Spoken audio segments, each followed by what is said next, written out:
Name is Sam. I'm French, although I just become British quite recently. I'm an engineer by training. Then I got a PhD, worked a couple of years in the hospital. Basically, I tried to, during the PhD, I kind of like developed new technologies to help clinicians in their work. So I spent a couple of years after the PhD trying to translate that properly into the clinics. And then I realized that it was quite a long expensive and tiresome process. So I thought, I needed some more skill actually to be in a position where instead of creating the technology and pushing them myself from, the bottom, I'd be in a position where I could kind of like champion them and hopefully, help them, being used by as many people as possible.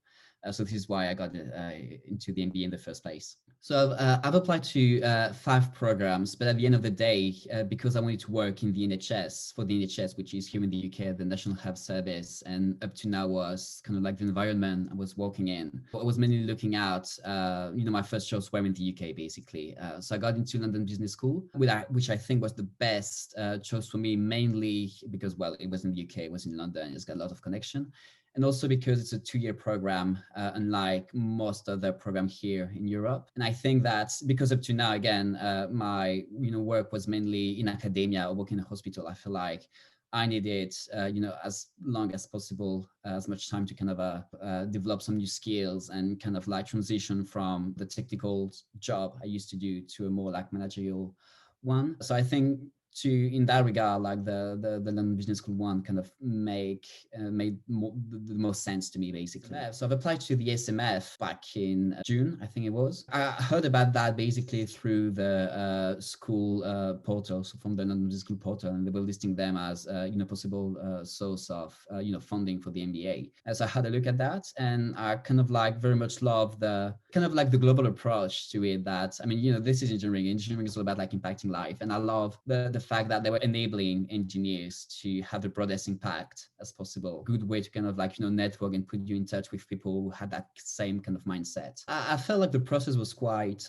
straightforward, actually, because I did that after, all the MBA applications. Like MBA programs, you're trying to show that you fit, within the value of the school, and that, why that makes sense, why that particular school is going to bridge what you used to do before and what you're going to do afterwards. Applying for the SMF, I feel like was maybe like a bit more personal thing, because really you can talk about, your passion for engineering, which is not necessarily something you would, spend as much time, developing in an MBA application. So this is something I really, enjoyed. And then, so obviously you send your application.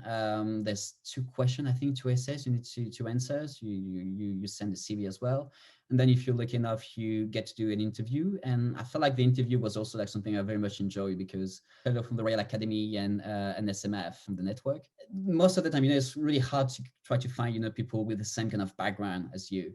And I think like in my case, I had like a woman who was working in, I think, building and development, and the Royal Academy fellow was someone working in energy, I think. So nothing at all, with healthcare or clinical engineering. And at the end of the day, like we had a great conversation, because they were more about, instead of like grilling me on my, technical knowledge of like, this is kind of like what I was expecting, and kind of just like, how much do you know, and how much, that knowledge is kind of like going to help you for what you want to do afterwards. At the end of the day, it was more about trying to understand, your journey up to now, how you kind of like process things, how you see, yourself after the MBA, and it was more about like, trying to see how you kind of like think in a way. So yeah, I thought it was quite a laid back conversation. I quite enjoyed it, to be honest, much more than the MBA application, the MBA interview, where it's always kind of a very formal thing. And obviously, I mean, the SMF one was one as well, but it was a bit more laid back, kind of, I think, just because people are having like a similar background to you, and they know more or less what you're talking about. Enjoyed that very much. So I think the main thing I'm hoping to get out of the MBA is basically like broader knowledge on how innovation is kind of like generated and managed within the healthcare setting. So that could be within a hospital, that could be within a medtech company. So that's something I'm really kind of like keen to know.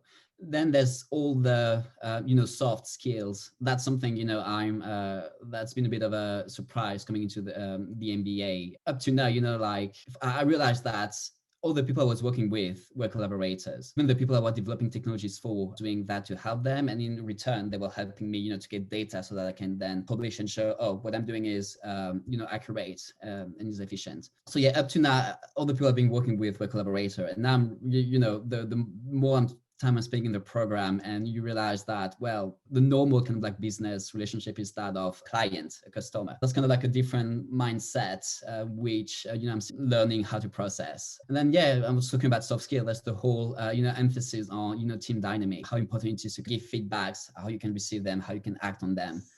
So this is all, all those things kind of like new to me. So I'm still like in the process of trying to master them, how that I can best use them to apply them going forward in my career afterwards. So these are kind of like what I'm hoping to get from the MBA. So that's also obviously something for which the SMF is going to be very useful, because again, when it comes to managing innovation, there's a lot of people within that network who been there, done that, and they have a lot of expertise, and can advise me on the traps to avoid, or what kind of like, maybe not the shortcut, but like what are the best practice to do in that regard. So this is something for which the SMF is going to be very useful to me as well. And then the SMF also allows me to keep doing a bit of outreach and STEM engagement, which is something I used to do a lot prior to the MBA, and I was a bit fearful that leaving academia, the hospital, which, offer many opportunity to do that kind of engagement with, patient, pool kids, universities. I was, very fearful I would lose all the activities I used to do. But the SMF is actually, doing lots of, because that's the point of entry, because between business and engineering, there's a lot of university programs that are kind of like contacting them and, asking for help or mentor, or people who could advise students or run some schemes. Thanks to the SMF, I'll be able to hopefully keep doing that a bit. So through the SMF, they've been contacted by like a university which is running a program on entrepreneurship and the interconnection between management and engineering. And they're looking for mentors and people that could, advise their student on what they could do, basically how to present themselves to companies, to get internship, again, at the intersection between engineering and business. What are the paths to do that? Because again, it's something that's not necessarily well known. When you at university, at least in my time, like, you were doing engineering and you weren't necessarily looking on the side of, what would happen if you were trying to use your engineering skill to business. Obviously, this is kind of a bit of a new thing that is kind of like developing. And obviously, there's not one standard way of doing it. The idea is just to kind of like present them with as many profile of engineers who kind of like either in the process, such as myself, of doing that transition, or people who've actually completed it and have been quite successful at it. So yeah, this is something I'm going to be part of. I know that the SMF is also doing a lot of similar scheme through the Royal Academy of Engineering. They have like a leadership program for which the SMF providing them with mentors. So when I applied to MBA program back in 2019, I got all of the answer from the program I applied to in December 2019. So when I picked London's business school, COVID wasn't a thing that was really in my mind back then. And again, I was the first round. I know that people were applying the second round, so more like late March, early April. Obviously, this was something that was very much in their mind, but for me, that wasn't just the case. But obviously, this kind of like changed the whole experience, especially at the beginning. We got fortunate that we've been able to start in mid-August, which meant that we had about a month or so during which there was no lockdown, there was no as many restrictions as of now. In the UK, so we've been able, to do some face-to-face interaction, do some time in the class. So that was quite good. But then, obviously, when restriction came in, they started to implement that hybrid concept, during which half of the school, half of the class in the classroom, while the other half is following on Zoom. Obviously, it's not the same, kind of interaction as if than if we were all in the classroom. Amazing job of trying to make it as interactive as possible. They're using breakout room, they're using live survey, so it's kind of like a way to keep interacting, keep engaging with the course material. So that's quite innovative and quite good. Obviously it's changed, the whole, for example, recruiting process. Everything is online. It's changed the whole, club culture as well, because you're just like getting to know everyone through a screen.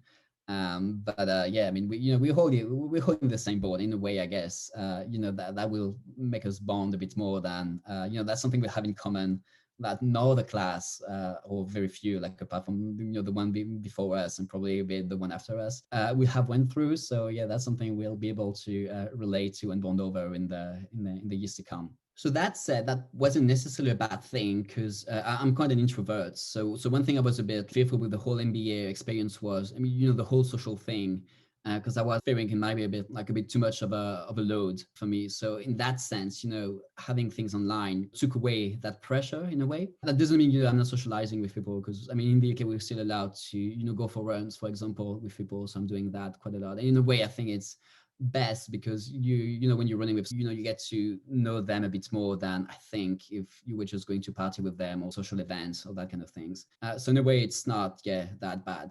Another good point maybe of having things online, like it allowed me to keep working at the hospital. With COVID, like everything when it hit us, being in London, like London was kind of a hot spot in the UK quite early on. Yeah, everything has been put on hold, and most of the study I was working on, there was no clinical scanning anymore. Everything, all the trial were put on hold, which meant that I was behind most of the things I was working on before COVID. And when I left, when the MBA started, I wasn't finished at all. So yeah, it allowed me maybe like 1 day a week, 2 days a week, go back to the hospital and try to finish everything off. I'm hoping to be done by the summer. And the fact that, you don't have to travel, to go to class all the time, it gives you a bit more free time. And like, for example, me, it allowed me to keep running, which is something that I do quite a lot because it's important to me. There's some, good point with being online in terms of, obviously, the concept that is, yeah, you're kind of like missing that interaction with the class, being in the classroom with teachers. And even though they really trying to make the best of the experience right now, yeah, it's we're all missing just like being in the classroom with each others and seeing the interaction we can have, idea bouncing from one side of the class to the other, and with the lecturer kind of swimming that forward. Hopefully again, by next year we'll be able to have a bit more of that. So yeah, finger crossed. So I think actually right now is quite a good time to get an MBA, because like every time there's been recession and economic downturn, usually MBA program have seen a rise in application, because people think they should occupy that time where the job market is going to be quite dire situation to brushing up the skills and have a higher profile when the job market will pick up again. And I expect that to be again the case. I think this is already what business schools are seeing. They have like a huge increase in application for pretty much every single business school out there. And I think like that's going to be even more the case this time around, because it's not just an economic recession. We're going to come out of that with different ways of working, just because many people are going to be able to work from home, which means that they're going to be able to work pretty much from anywhere in the world. The 9 to 5 day is going to be much more something people can play with a bit more. It's not going to be as rigid as it used to be. And then obviously there's the whole use of digital tech. And then for example at LBS they putting a huge emphasis, they're developing like a huge part of their program on the whole digital tech things. And I think that after the pandemic is over, this is going to be like a part of like an industry that's going to have like a huge rise. So I think that yeah, if you want to jump on the on that wagon, might as well do it as early as possible. I think one thing COVID has really put an emphasis on has been, the importance for, engineers to be, taking on board on any kind of like big initiative when that's come to tackling the epidemic. So for example, here in the UK, you have like the example of, engineers, academics working with, clinicians or, companies either to create some, for example, respirator. We have like the ventilator challenge here, or even the vaccine, the AstraZeneca Oxford one is another example of, scientists, engineers collaborating with the industry. So I think this is something we're going to see a lot going forward, because I don't think they're working in silo, and they shouldn't. Usually companies, they aren't that innovative. Usually it's engineers working for startups or working in universities that are doing a lot of innovation, and then only then companies start noticing, and most of the time they're trying to acquire them.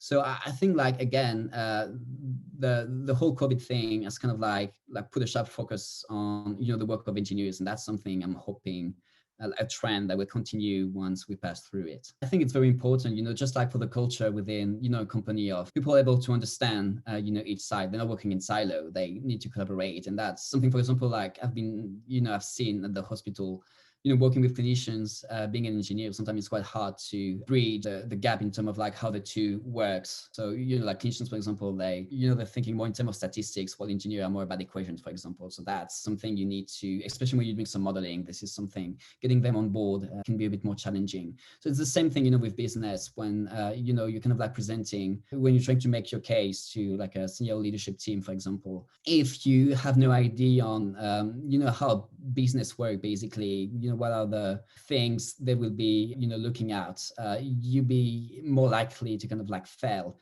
to convey what is really important, what they actually need. So this is why I hope that going forward, we're going to have a lot of people having that kind of like double culture of both engineering and business. So one thing I'm hoping to, be able to do at the end of all of this, first is, get a job that kind of like match the expectation I had coming into the program. So again, I want to help, new technologies getting into hospital, getting in, benefiting to patients. So I'm hoping that's something I'll be able to get after the MBA, so either in the NHS or like with a medtech company. So that may be my first goal. And the second one is like, yeah, as I've mentioned, keep hoping, keep doing, outreach, STEM engagement initiatives, because that's something that's very important to me, and I'm taking a lot of pleasure out of those. So yeah, I'm hoping to keep doing this. And then on the broader grand scheme of things, like the hope is more about COVID being gone so that we can all resume something that looked like more or less what we used to have, and just being able to go out and travel and meet with people. Even for an introvert, that's something quite important. That would be my wishes for the future.